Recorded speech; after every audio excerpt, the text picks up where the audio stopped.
Bulletin की शुरुआत एक सवाल के साथ कर रहे हैं। क्या मध्य प्रदेश की राजधानी भोपाल आतंकियों के लिए एक सुरक्षित अड्डा बनती जा रही? क्या भोपाल आतंकियों के लिए पनाहगाह होता जा रहा है? लगातार आतंकी संगठन के कनेक्शन भोपाल से सामने आ रहे हैं और अब अंतर्राष्ट्रीय आतंकी संगठनों के तार भी राजधानी से जुड़ने लगे हैं। रविवार को आईएसआईएस से जुड़े 2 संदिग्ध हिरासत में लिए गए। एनआईए ने 2 संदिग्धों को भोपाल से गिरफ्तार किया।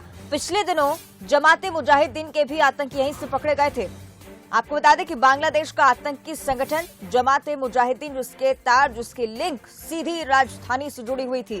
पीएफआई के भी तार भोपाल से जुड़े हुए हैं। आतंकी स्लीपर सेल के लिए भोपाल मुफीद बन चुका है। भोपाल आतंकियों का पनाहगाह, क्योंकि पिछले दिनों कई ऐसे मामले सामने आ रहे हैं जो लगातार ये प्रमाणित कर रहे हैं कि आतंकियों के लिए भोपाल एक सुरक्षित अड्डा प्रूफ हो रहा है। लगातार आतंकी संगठनों के कनेक्शन जिनका खुलासा हो रहा है, आतंकी कनेक्शन के साथ साथ अंतर्राष्ट्रीय आतंकी संगठनों के तार भी राजधानी से जुड़े हुए हैं। आपको बताएं कि रविवार को आईएसआईएस से जुड़े 2 संदिग्ध हिरासत में लिए गए। 2 तस्वीरें आपको दिखा रहे हैं। 2 मामले, 31 जुलाई का ये मामला, यानी कि कल 2 संदिग्ध पकड़ाए गए। और उससे पहले की ये तस्वीरें जब जेएमबी के 4 आतंकी भी राजधानी से मिले थे, पकड़े गए थे, गिरफ्तार किए गए थे। उस टाइम भी यही डिस्कशन आया था कि क्या राजधानी भोपाल एक ऐसी जगह बनती जा रही है जहां पर आतंकी अपने आप को सुरक्षित समझ रहे हैं।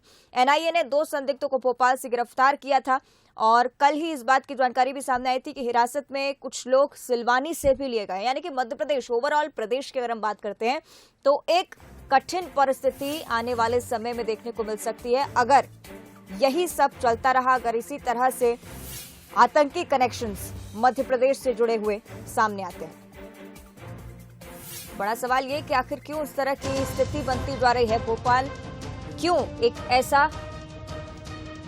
ऐसी सिटी के बारे में जाना जा रहा है जिसमें आतंकी संगठन भली भांति फल फूल रहे हैं। बंसल न्यूज के भी कुछ सवाल हैं इस मसले पर, जैसे भोपाल ही पनाहगाह क्यों, भोपाल का सेफ जोन की तरह क्यों इस्तेमाल कर रहे हैं आतंकी, साथ ही लोकेशन आतंकियों के लिए मुफीद ये क्यों होती जा रही है। देश के बीचों बीच होने से मूवमेंट में परेशानी क्या नहीं है, यही एक वजह, या फिर भोपाल के शांत वातावरण में छिपना आतंकियों के लिए आसान हो जाता है। तो भोपाल में आतंकी संगठनों के कई स्लीपर सेल सक्रिय हैं और क्योंकि मध्य प्रदेश देश के बिल्कुल बीच में है, इसलिए कनेक्शंस कहीं ना कहीं फैलाना आसान हो जाता है आतंकियों के लिए। ये एक मुख्य वजह है। लेकिन अगर ये भी माने हम कि भोपाल में वातावरण काफी शांत है तो ये बात गलत नहीं होगी कि आतंकियों के लिए छिपना आसान हो जाता है। स्लीपर सेल भी कई सारे सक्रिय, आतंकी संगठनों के कई कनेक्शंस सामने आ रहे हैं। कल भी इसी तरह का मामला, एनआईए की रेड पड़ी आईएसआईएस मॉड्यूल को लेकर, और ये देखिए 2 तस्वीरें लगातार हम आपको दिखा रहे हैं। 2 मामले, कल 2 संदिग्ध हिरासत में लिए गए और इधर जेएमबी के 4 आतंकी भी भोपाल से गिरफ्तार किए गए थे। मार्च का ये मामला था। उस समय भी इसी बात का जिक्र सामने आया कि आखिर क्यों भोपाल को निशाना बनाया जा रहा है। चलिए और ज्यादा चर्चा इस पर हम करेंगे। हमारे सहयोगी आकर्ष शर्मा हमारे साथ लाइव जुड़ रहे हैं। आकर्ष, जब जेएमबी के 4 आतंकी हिरासत में लिए गए थे उस समय भी मुझे याद है कि हम ही इस डिस्कशन को आगे बढ़ाए थे और उस समय आपने जिक्र किया था कि आगे जाकर भी इस तरह के खुलासे हो सकते हैं। कल ही हमने देख लिया, इसका सबूत भी 2 लोग संदिग्ध जो थे उनको हिरासत में लिया गया है। कैसे ये सिलसिला आगे बढ़ा और क्यों इस पर रोकथाम नहीं लगा जा सकती?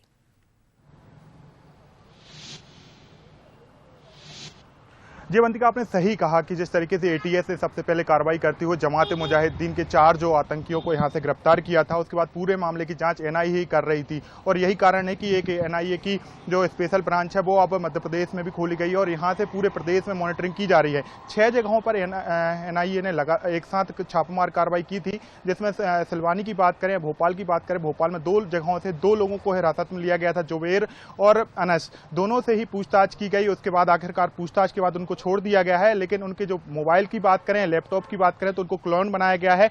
क्लोन बनाकर एनआईए की टीम अपने साथ ले गई है। कहीं ना कहीं विदेशी फंडिंग का बात सामने आ रही है कि विदेशी फंडिंग की जा रही है। जो आईएस है, इस्लामिक स्टेट ऑफ सीरिया और इराक जो है, उनके जो आतंकी हैं उनके से जुड़े हुए तार बताए जा रहे हैं। एक टेलीग्राम पर एक आईएस करके एक ग्रुप बनाया गया था। उस ग्रुप में हम बात करें मध्य प्रदेश और अन्य राज्यों से जुड़े हुए लोग उस टेलीग्राम ग्रुप में जुड़े हुए थे। अभी तक जांच में यह भी पता चला है कि शायद बाहर से जुड़े हुए कुछ लोग भी उस टेलीग्राम ग्रुप में जुड़े हुए थे।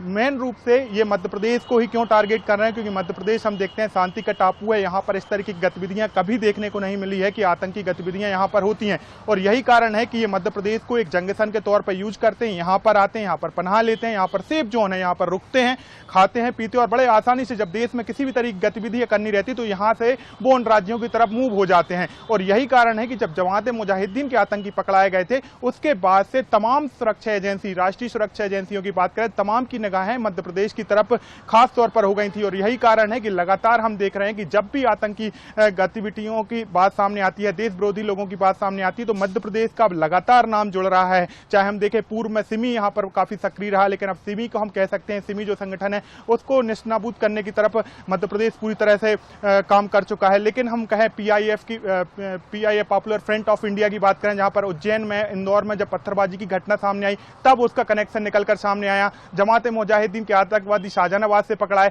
अब जो सबसे खतरनाक संगठन है आईएस, उसके जो स्लीपर सेल की बात करें, उससे जुड़े हुए तार मध्य प्रदेश की राजधानी भोपाल और सिलवानी से जुड़ते हुए नजर आ रहे हैं। तो हम कह सकते हैं मध्य प्रदेश को एक सेफ जोन की तरह यूज कर रहे हैं, और खास तौर पर एक जंगसन की तरह यहां पर यूज कर रहे हैं। क्योंकि जो भी पुलिस अधिकारियों से या जो भी एक्सपर्ट हैं उनसे मेरी बात हुई तो उन्होंने यही कहा है कि मध्य प्रदेश में वो किसी तरह की गतिविधियां नहीं करते हैं। यहां पर आतंकवादी कोई हमले की फिराक नहीं करते, लेकिन यहां से एक जंगसन के तौर पर यूज करते हैं, यहां पर रहते हैं, सेफ जोन में यहां पर रुकते हैं, और उसके बाद अन्य राज्यों की तरफ मूव करते हैं अपनी अन्य गतिविधियों को लेकर। लेकिन इसमें सबसे महत्वपूर्ण बात अवंतिका ये भी है कि मध्य प्रदेश की इंटेलिजेंस कहीं ना कहीं फेल होती नजर आ रही है कि आखिर मध्य प्रदेश की इंटेलिजेंस पहले क्यों नहीं पकड़ पा रही। आखिरकार एटीएस की बात करें या एनआईए की बात करें, वो इन लोगों को पकड़ पा रही। मध्य प्रदेश पुलिस और मध्य प्रदेश की सुरक्षा एजेंसी इस चीज में हम कह सकते हैं कि कहीं ना कहीं चूक कर रही है। यही कारण है कि राष्ट्रीय एजेंसी इस तरीके से कार्रवाई कर रही है। निश्चित ही कई महत्वपूर्ण बातें आपने आकर्ष इस दौरान बताई हैं, और हम एक्सपर्ट्स की राय भी जानेंगे। हमारे साथ पूर्व डीजीपी नंदन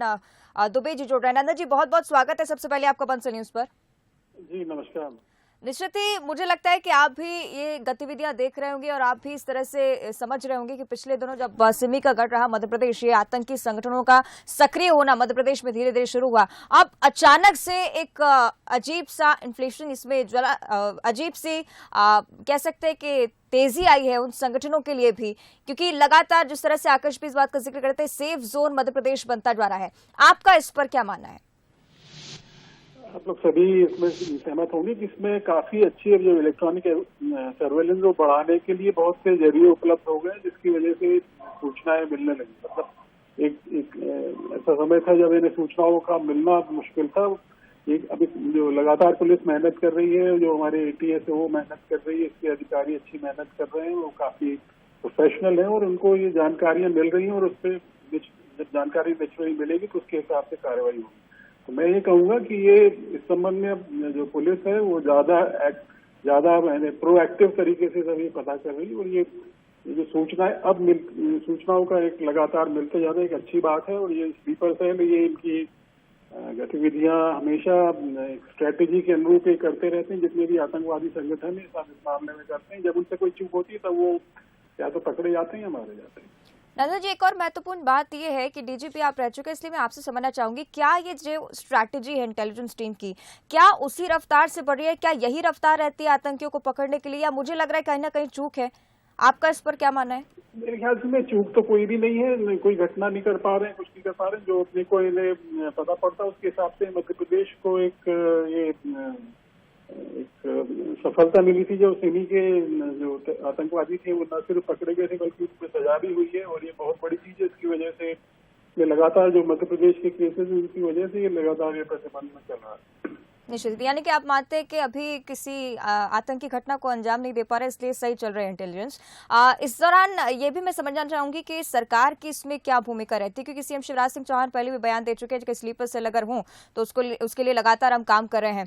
क्या सरकार जिस तरह के काम कर रही है वो काफी है इन आतंकियों को इस तरह से पकड़ने के लिए? सरकार की काफी स्पष्ट नीति कि इसमें यानी कठोर कार्रवाई लगातार जारी रखें, लगातार सक्रियता जारी रखें, लगातार के लिए जो भी आवश्यक प्रस्ताव जाते हैं सरकार को वो स्वीकृत हो रहे हैं, और जो संगठन जो अपना ATS है और बाकी के जितने भी संगठन ये सभी मजबूत किए गए। ठीक है, शुक्रिया आपका इस पूरी बातचीत के लिए। तो ये थे नंदन दुबे, जो कि रिटायर्ड DGP थे। उन्होंने प्रोफेशनल तौर पर हमें समझाया किस तरह से जब वो DGP रहे इस तरह की स्ट्रैटेजी उस दौरान भी अपनाई गई, और लगातार इस बारे में भी वो चर्चा कर रहे थे कि सरकार जो काम कर रही है वो निश्चित ही काफ़ी है, क्योंकि इंटेलिजेंस जिस स्ट्रैटेजी के साथ बढ़ती है उसी रफ्तार से आगे बढ़ रही है, और किसी भी आतंकी गतिविधियों को मध्य प्रदेश में आतंकी अभी फिलहाल टारगेट नहीं कर पाए हैं, किसी को भी प्लान कर एग्जीक्यूट नहीं कर पाए। ये एक बहुत बड़ी कामयाबी इंटेलिजेंस के लिए, और इसी तरह से आतंकी लगातार जुड़ते जा रहे हैं। सहयोगी आकाश शर्मा भी हमारे साथ जुड़े थे, काफी महत्वपूर्ण बातें हमें बताई। आकाश, आपका भी बहुत बहुत धन्यवाद हमारे साथ जुड़ने के लिए। लेकिन महत्वपूर्ण बात यह है कि अभी भी मध्य प्रदेश और भोपाल एक सेफ जोन आतंकी संगठनों के लिए प्रूफ हो रहा है।